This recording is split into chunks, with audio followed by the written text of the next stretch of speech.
Chapter 10, Rhythms Originating in the Ventricles. Now it's not now it's not starting in the sinus node or the AV node. Now it's starting in the ventricles, and that's where it's dangerous now. So the heartbeats will go, heartbeats per minute is going to go lower. I'm going to read a little bit about this. I'm sorry, it's a little bit blurry, but ventricular rhythms are the most lethal of all the rhythms, command great respect from healthcare personnel. They can result from escape or usurpation and can have a heart rate varying from 0 to more than 250 beats per minute. Although ventricular rhythms can be well tolerated, many will cause symptoms of decreased cardiac output or even worse, cardiac standstill. Um, they will just stop beating. Most ventricular rhythms respond well to medications. Unfortunately, some of the medications used to treat ventricular rhythms can cause them in some circumstances. Some ventricular rhythms can be treated only with electric shock to the heart, and others, despite aggressive treatment, are usually fatal. Some ventricular rhythms have no QRS at all. Others have wide, bizarre QRX complexes. That's very important to remember. Um, the majority of these ventricular rhythms, you will know that they're coming from the ventricles because they will have a wide, bizarre, like they say, wide, bizarre QRS. They're not narrow. Depending on the lead being monitored and the ventricular propagating, I don't know, the ventricular beats, the QRS may be positive or negative. The best leads to use for the identification of a ventricular rhythm is V1 or MCL. You'll see the different leads whenever you get to the job.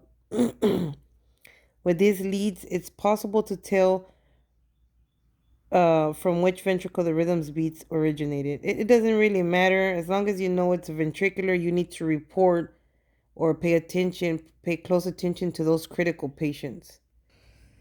It says if the rhythm or beat in question meets any of the criteria that follow, it is ventricular in origin. So, to know that it's a ventricular, it's going to be a wide QRS greater than 0.12 seconds. The QRS is going to be, very wide without preceding P wave. So, or no QRS at all, or can be sure there's QRX complexes, or premature wide QRS beat without preceding P wave, interrupting another rhythm. The first one we need to look at is a PVC. A PVC is just like a PAC and a PJC. It's a premature beat, one that comes early before the next regular beat. But these will be wide and bizarre beats. So it says it can occur in any rate, regular but interrupted. It just says, just to look at, I'm gonna show you what they look like. It says they slope off in one opposite direction to the QRS. If the QRS points upward, for example, the T wave will point downward. Okay, so let me show you that first and then we'll get back to this right here. So this is what a PVC looks like. You see the underlying rhythm? The underlying rhythm is what? Probably 1, 2, 3, 4, 5, 6. Maybe a sinus rhythm. Underlying sinus rhythm, and it has a PVC. Okay, this one says this is an example of a R on T. That means it's something that they say in the book, and it is serious. But so if the PVC starts right where the T wave, that's supposedly a little bit more serious than if it was, I guess, after the T. Because if it's after the T, it's just a PVC. But if it lands right on the T, that it makes it more dangerous. But these are what PVCs will look like. And you can see different types of PVCs. I'm going to write down on the notes so you'll know uh, if one rhythm, if one rhythm has different looking PVCs, one down and one up, you would say multifocal PVCs. So the rhythm is sinus, I don't know, sinus Brady with multifocal. Multi meaning, I guess more than one. More multifocal PVCs. This one has the same type looking PVCs, so those are unifocal PVCs.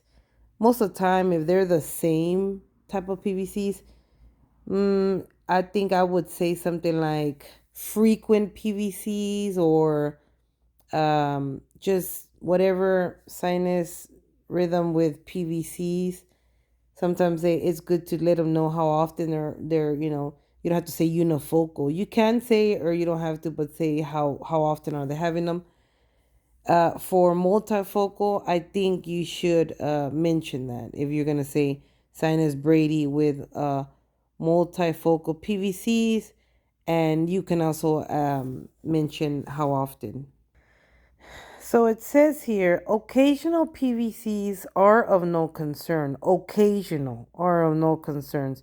Frequent PVCs, which is 6 or more per minute, or PVCs that are close to or land on the downstroke of the previous beats T wave, called R on T phenomenon, like I had showed you just a minute ago. It says can progress to lethal arrhythmias such as ventricular tachycardia and ventricular fibrillation.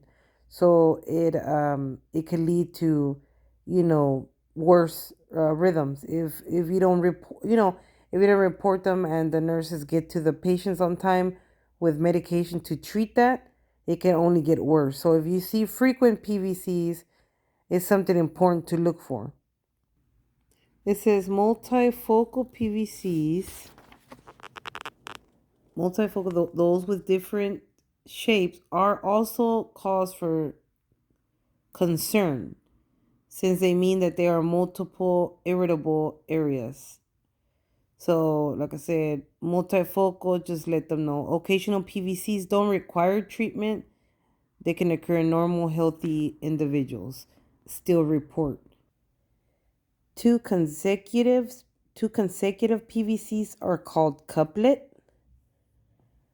Couplets can be either unifocal or multifocal. So you can have unifocal couplet or multifocal couplet. You see there's two PVCs that look the same, two PVCs that look different. You'd say PVC or couplet PVC or multifocal couplet PVC. It says PVCs can be regular at times. Here's another thing that's going to be if every other beat is a PVC, it's called a ventricular bigeminy. If every third beat is a PVC, it's called ventricular trigeminy. Those are normally the ones that we usually use. Very, very, very. We don't use this one too much, quadrigeminy. But if every fourth beat is a PVC, it's ventricular quadrigeminy. So it's just something that you'll see, that you will see, that you will learn it and you'll get used to it. It's just, if you see it every other beat, it's bigeminy. Every third beat, trigeminy. PVCs occurring how often? Every fourth beat, quadrigeminy. I have used it in the past, but you don't really see those too much. And you could say quadrigeminy or you, like I say, you could say frequent PVCs. They just need to know how often it's happening so they can treat it. Because if it's like occasional PVCs, they don't treat it. But if it's frequent, they need to treat it immediately so that it won't get worse. By the way, I think if I'm not mistaken, I think you could still use that for PACs and PJCs if they're occurring every second beat, by Gemini PACs, by Gemini PJCs. If they're happening every third beat, try Gemini PACs, try Gemini PJCs, or whatever, so on and so forth. Anyways, also PVCs usually have a pause called a complete I can't say that word, compensatory pause. That's very normal. That's what happens. Even with a little bit more for PVCs, but like PACs, you'll see that they have a little bit of a space before the other beat and stuff like that. But so that's normal for you to see that. If you see these other ones, you have a little pause and then it continues on. But just make sure, keep an eye on that because it needs to come back. It needs to come back to a beat, and then, like I said, these are escape beats. That means it's still beating. It's not a healthy one, but it's like this type of beats, doesn't matter what type of beat, it's to save the person's life because their heart's still beating. If you start to see straight like that, then there's a problem. You still got to see something. You still got to see something beating to know that the patient is still, still here. But if you start seeing stuff like that, that means it's starting to be going to a lethal rhythm. But like I said, depending, if they're occasional, it's okay. If they're not, if they're frequent, then it's dangerous. This is an example of a ventricular trigeminy. Ventricular trigeminy. So the underlying rhythm looks sinus rhythm with, you always say first the underlying rhythm, and then you say what do they have. Sinus rhythm with, you see every third beat is a trigeminy. It's a PVC. So you could say with ventricular trigeminy. It says sometimes Sometimes a sinus impulse arrives to depolarize the ventricle. At the same time, a premature ventricular impulse will starting to depolarize the same tissue. Sometimes the sinus, like I said, sometimes the sinus wants to, uh, you know, have a beat at the same time a PVC. It says the resultant QRS complex is intermediate in shape and size between the sinus beat and the PVC. So it's like so it says imagine the sinus beat as a mother and the PVC as a father. So they come out as a fusion beat. That's what those beats are called. It says it's like their offspring. It's like the baby. It says just as humans, where some children look more like their mother,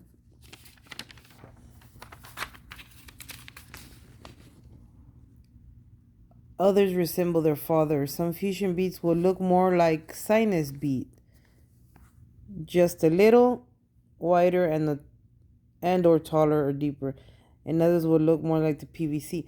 That's what it's talking about. See how it was gonna be. It was supposed to be a sinus.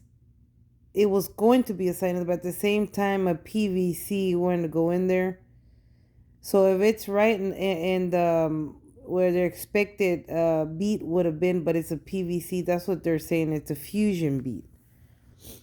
This is a whole PVC. This one, it happened before. It happened before the beat where it's supposed to be. So this is a regular PVC. It has to be able to march out to be a regular beat. This one didn't march out. It happened before the next beat. So there's a PVC. This is another fusion beat because this one happened right where the expected beat was, but it came out a little bit wider. So that's probably a fusion beat. And that's what they're saying, that some PVCs or fusion beats, or some fusion beats will look like they say like the daddy, which they, I said at this book, an example, they called it the PVC, or they'll probably look like the mama, where it's look more like a regular beat, but it's still a little bit wide.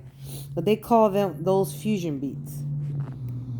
And this one's talking about the complete compensatory pause. I cannot say that word. So it's just saying that there's going to be a pause right after. So I will give you more examples a little bit later. Okay, so the agonal rhythm is heartbeat is less than 20. So that means, like I said, this is the lethal rhythms. These are the ones that you need to look out for to report to the nurse right away so you can try to save a life.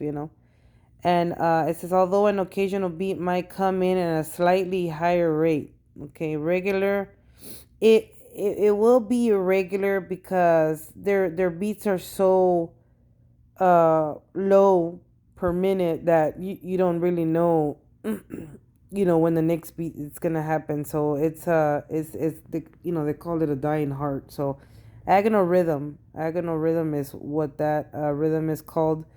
You won't see P waves. You won't see P waves for the ventricular rhythms. You won't see them, or usually don't see them. So you don't have a PR interval either.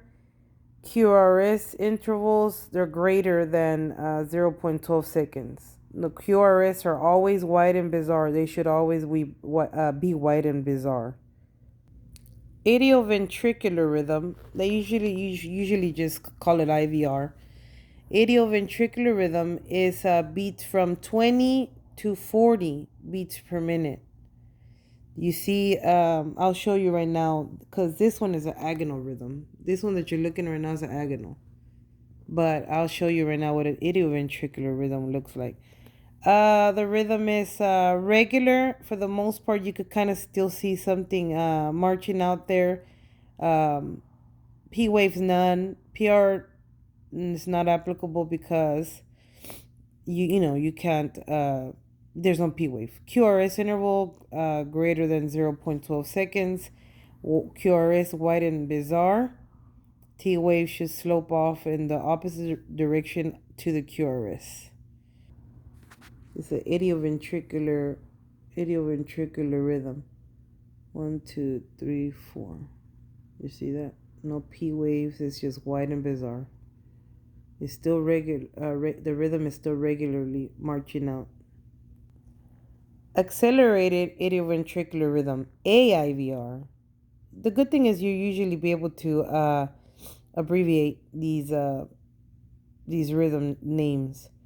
Accelerated idioventricular rhythm is heartbeats anywhere from 40 to 100 beats per minute.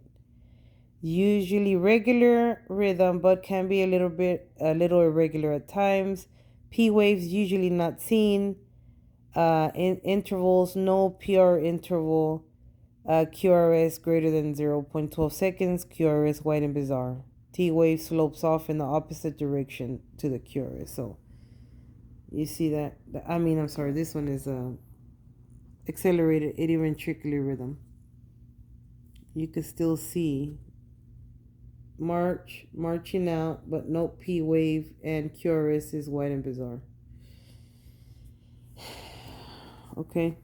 So you got ventricular tachycardia, VTAC. This is one of the ones that starts to look a little bit crazy, and this is one of the ones that we that's another one. That's another lethal rhythm that we need to look out for and immediately call on if you see anything like that. So it says the rate is greater than 100 beats per minute. As you can see, if you see something like that, that's still you'll see later artifact. When you see artifact and you see other leads doing good, but you see one lead that's doing this, then you will see artifact. But for the most part all leads are doing this is true rhythm. This is really dangerous. So you'd notify that one. Usually regular, but can be regular, be a little irregular at times. P waves are not seen. Um, it says variable PR if even present. So I guess what you're saying is you might see something that looks like a P wave in there. I don't know, but usually you won't see it. QRS, they're white and bizarre, greater than 12 seconds. And the same thing, I think you'd still get it, the measurement from here to here, but that would be I'm sorry, from here to here. Still, that's VTAC. The book mentions another rhythm. I don't I don't know if I've ever seen one before. I don't know, but it's called Wolf Parkinson White Syndrome. It's saying, I think it's supraventricular. That means it says it mimics so VTAC. So it starts to look like it's VTAC, but it's not. It's still atrial because I think you'll still see a P wave. So they're just saying to look out for that because it could probably be this Wolf Parkinson's White syndrome. So it will look like a VTAC, but it's still you can still see a P wave there. And they're saying it says it's recognized. The WPW is recognized by a short PR interval, a short PR interval, which means a short one right here, like a kind of like a junctional. It's very close to the QRS, and a delta wave. And these arrows are pointing to a delta wave. That means they go straight from the P wave up into the PVC. See, it's stuck from the P wave to the PVC. That's a delta wave. That would if it starts it if it has a white QRS. If it has a white QRS but a small, but the P wave really close to the QRS and it goes up from here, that's a delta wave.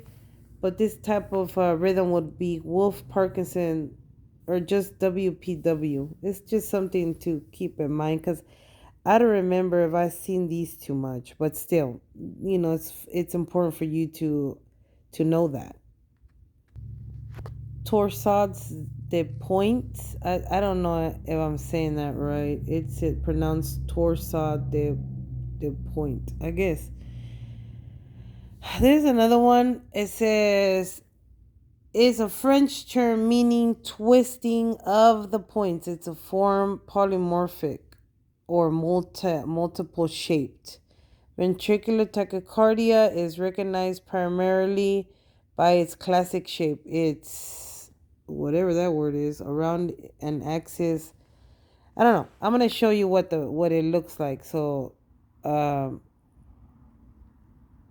it says torsades is not usually well tolerated in longer bursts and often deteriorates into ventricular fibrillation.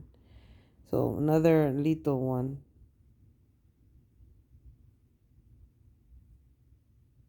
Okay, I'm sorry. I'm getting some calls and it's interrupting my video.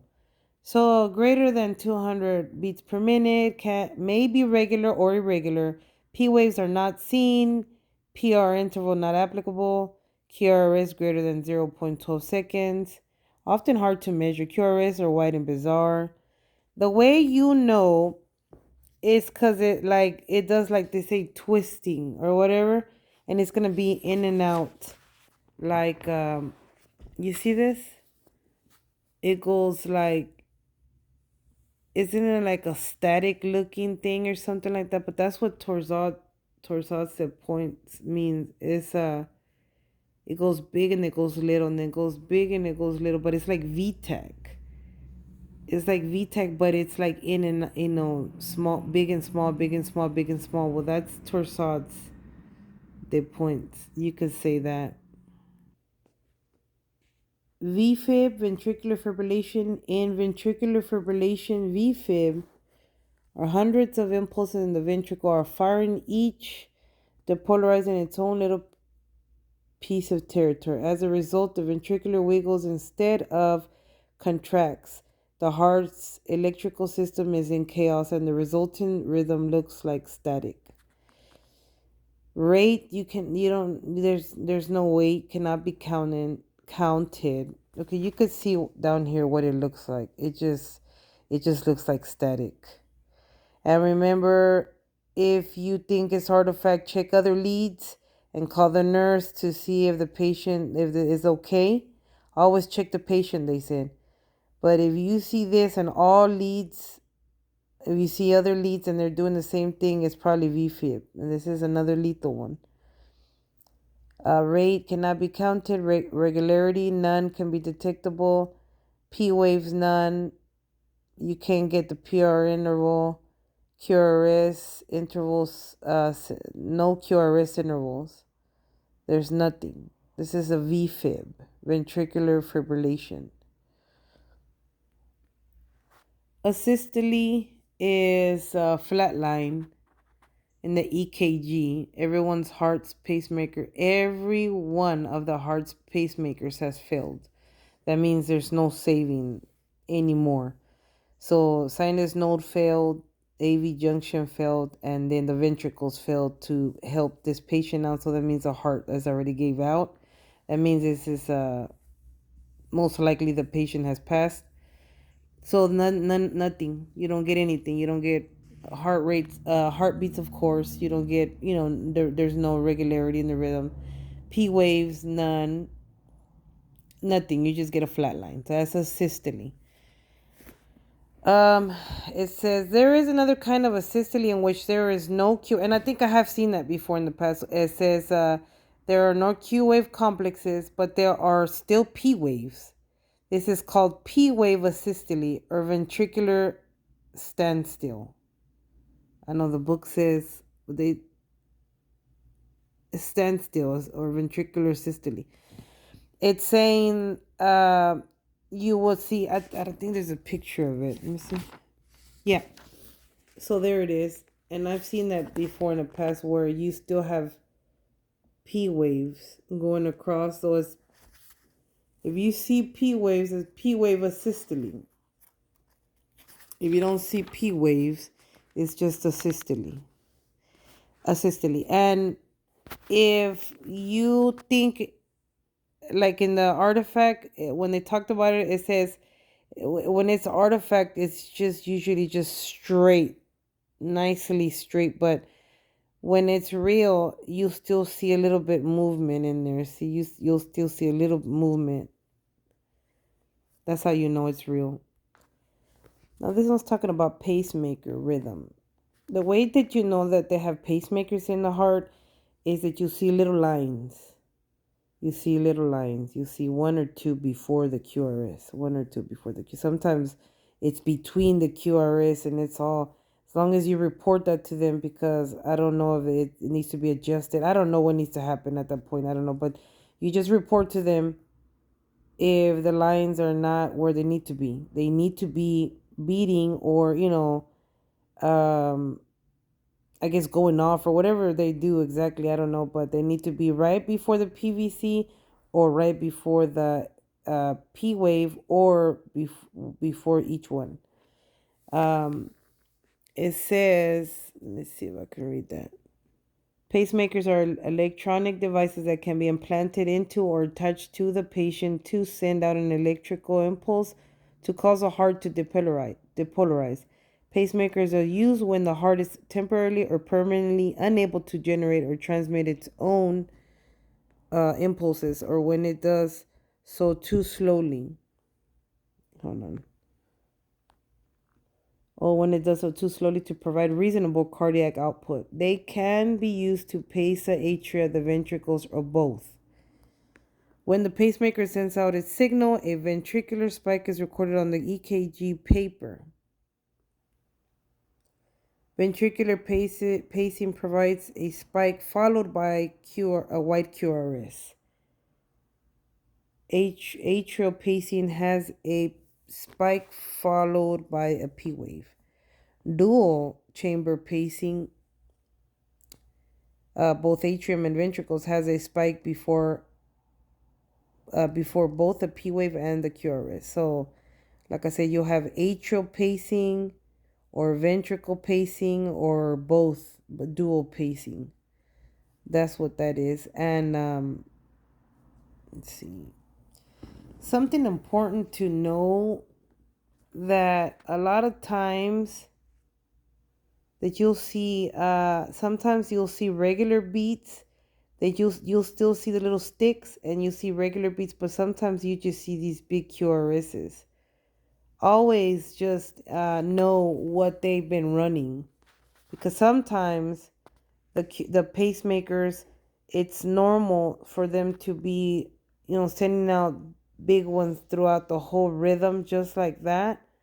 And sometimes they'll go back to regular rhythms. They'll go in and out, in and out. Just talk to the nurse, and always talk to the nurse to see, what y'all need to do, what y'all need to be reporting on, just so does she know, you know, certain things, just to know how they've been running, and so you can be on the same page, so you don't have to be calling all the time and notifying all the time.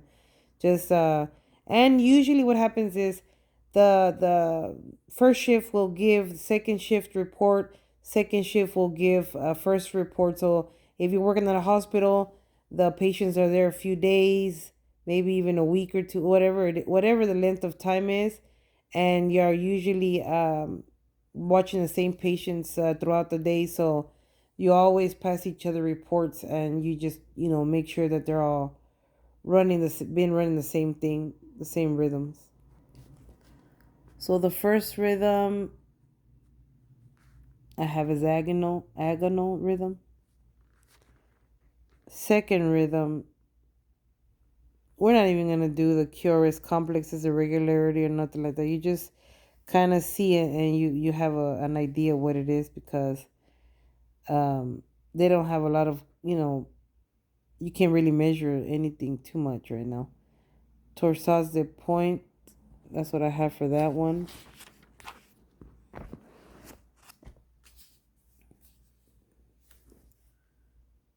This one, you could still see P waves. And then 1, 2, 3, 4, 5, 6, 7, 8, 9, 10, 11, 12. Yep. So, yep, I have sinus tach with a PVC. What is this one? Well, you see the little stick right before the, no P wave, but you see the little stick right before the QRS. So that's ventricular pacing. Ventricular pacing. This, I mean, I put P wave asystole, but I think it's just asystole. That was probably something back in the day. I think I just say asystole for here. I mean, they're pointing out these P waves. I don't know. I guess you can't, but I probably would just put asystole now, because you can't really see, and usually the heart still has a little bit of electrical, I guess. It still moves a little bit, so that would be normal. So I mean, I'm just saying, I probably would say asystole. I probably wouldn't even say P wave asystole. What is this one? Well, you don't see anything and it's just staticky. Ventricular fibrillation, VFib. What is this one? What is the underlying rhythm? 1, 2, 3. So it looks, I had put sinus tach at the time. I guess I might have counted these, because like I said, they'll still ask you how many beats and all kind of stuff. I would say now sinus rhythm with pay attention, 1, 2. So sinus rhythm with 1, 2, 3, 4, 5, 6, 7, 8, 9, 10, 11 beat of a ventricular run, or VTAC, 11 beat run of VTAC or a ventricular run. I most of the times they are going to want you to count the beats. This one in the bottom, Atrioventricular rhythm.